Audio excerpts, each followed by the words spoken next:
Journée nationale des souvenirs et du recueillement à la mémoire des victimes civiles et militaires de la guerre d'Algérie et des combats en Tunisie et au Maroc, dimanche 19 mars 2023. Message de Patricia Mirales, secrétaire d'État auprès du ministre des Armées, chargé de l'ancien combattant et de la mémoire. À cette journée nationale du souvenir et du recueillement à la mémoire des victimes civiles et militaires de la guerre d'Algérie et des combats en Tunisie et au Maroc, nous honorons toutes les victimes. Les morts tombés dans les combats et dans les attentats avant la conclusion du cessez-le-feu, comme ceux qui connurent le même sort tragique après cette date. Nous reconnaissons le soulagement de ceux pour qui l'annonce de la fin des combats suscita l'espoir d'un prochain retour, sains et saufs dans leur foyer. Comme nous reconnaissons le désespoir de ceux qui avaient à redouter de ne plus avoir de foyer dans cette terre dont la France se retirait. Alors que beaucoup de Français, les accords de Vienne marquaient la fin, pour beaucoup de Français, les accords de Vienne marquaient la fin de la guerre d'Algérie. Pour d'autres, ils annonçaient le début de la fin du monde qui était le leur. Ce fut une déchirure qui, aussi évitable qu'elle fut, n'en a pas été moins vive. Nul ne conteste que le cessez-le-feu ne fut pas partout respecté. Chez les militaires, comme chez les civils, des morts s'ajoutèrent aux morts, des blessés aux blessés, des disparus aux disparus. La période qui s'est ouverte après le 19 mars 1962 a été celle de bien des souffrances. Pour les appelés qui sont restés en Algérie, pour les harkis, pour les victimes civiles des attentats et des massacres, tous ceux qui furent contraints de quitter la terre où ils étaient nés et de découvrir le sentiment de l'exil dans leur propre pays. Le glas tragique en est marqué par tant de dates. Dès le soir du 19 mars, le 26 mars, le 14 mai, le 5 juillet. On vient enfin, en particulier pour le contingent, le moment du retour, et nul pour accueillir nos soldats, nos appelés, ni défiler comme ceux qui avaient célébré le retour des combattants de la première puis de la deuxième génération du feu, ni cérémonie collective. La nation ne sut guère leur dire sa reconnaissance d'avoir répondu à l'appel du devoir. Ils avaient 20 ans, et à la joie de retrouver une fiancée ou une épouse, une sœur ou un frère, une mère ou un père, se conjuguant à la difficulté de raconter ce qu'ils avaient vécu et d'être entendus. Souvent, ils se sont heurtés au refus de leurs proches d'entendre les vérités trop cruelles d'une guerre dont certains ont essayé de témoigner. Comment partager l'expérience singulière de l'ultime engagement du contingent quand ces jeunes appelés ne pouvaient évoquer la guerre, quand le retour dans les foyers ne fut pas accompagné d'une reconnaissance collective. Quand, comme pour les blessés, ils furent rapatriés dans l'ombre pour ne pas inquiéter l'opinion publique, dans des conditions trop souvent indignes, des dangers auxquels ils avaient été exposés. Les sacrifices qu'ils avaient consentis, quand ils savaient que les cercueils de leurs camarades morts pour la France avaient été débarqués dans la nuit et le silence. Alors même qu'ils se battaient pour elle en Algérie, les appelés voyaient la France, des temps glorieuses, découvrir la société de loisirs, incapables de comprendre ses enfants. S'y ajoutaient les sentiments mêlés que faisait naître la participation à un conflit dont une partie des Français contestait la légitimité même. Ils sont rentrés d'une guerre dont ils avaient trop vite voulu tourner la page. 61 ans plus tard, ces souvenirs restent vivaces et douloureux pour beaucoup. Il nous faut le reconnaître. Pour cette génération, il a fallu, après la guerre, mener les nouvelles batailles pour obtenir la reconnaissance de la nation. Elle passait par les mots, appeler guerre ces opérations, par les droits, se voir reconnaître la qualité de combattant, par les cérémonies, c'est la date qui nous rassemble. Après les commémorations du 60e anniversaire voulues par le président de la République, les gestes et les déclarations d'une nouvelle page doit pouvoir s'ouvrir. Il nous faut continuer à regarder et accepter ce pan de notre histoire collective dans son extrême complexité. Assumer d'en transmettre la mémoire, mais sans transmettre aux nouvelles générations les passions d'alors. Il nous faut admettre que les mémoires diverses s'expriment et que la seule voie est de les additionner et non de les opposer. C'est le seul chemin pour la cohésion nationale. Vive la République, vive la France.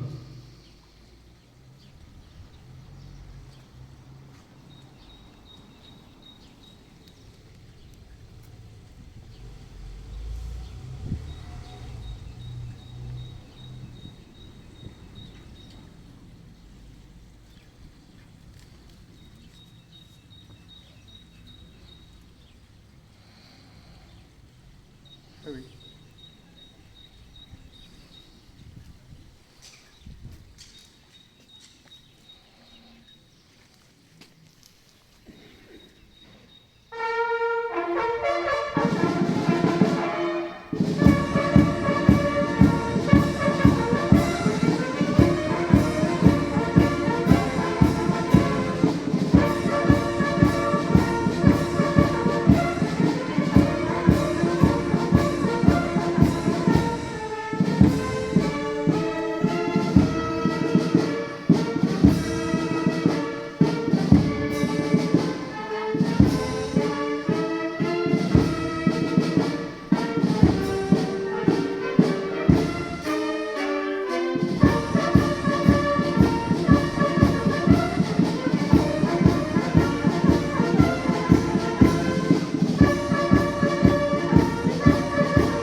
Merci à vous.